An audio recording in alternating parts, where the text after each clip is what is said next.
આવનાર state tax inspector માટે ચાલો ખૂબ જ મહત્ત્વના પ્રશ્નો જોઈએ.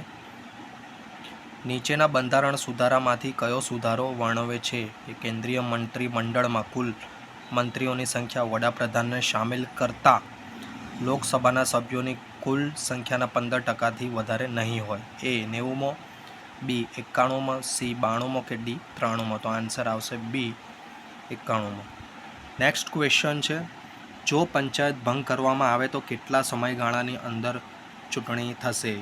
1 માસ, 3 માસ, 6 માસ કે 1 વર્ષ? તો આન્સર આવશે 6 માસ. નેક્સ્ટ ક્વેશ્ચન છે,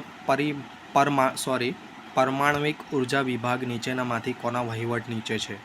એ વિજ્ઞાન અને ટેકનોલોજી મંત્રાલય, બી વિદ્યુત મંત્રાલય, સી મંત્રીમંડળ સચિવાલય, ડી વડાપ્રધાનના કાર્યાલય? તો આવા પ્રશ્નો તમને કન્ફ્યુઝન ક્રિએટ કરવા તમને પૂછવામાં આવતા હોય છે, તો આનો આન્સર આવશે વડાપ્રધાનના કાર્યાલય અંતર્ગત.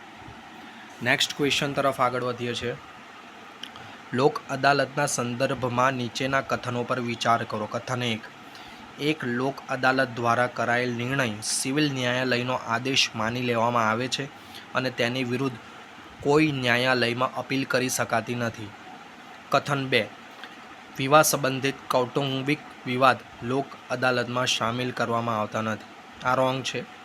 કથન 1 સાચું છે. તો જોઈ લઈએ આપણે કે આમાં કયો ઓપ્શન બંધ બેસે છે. તો ઓપ્શન એ આવશે માત્ર 1.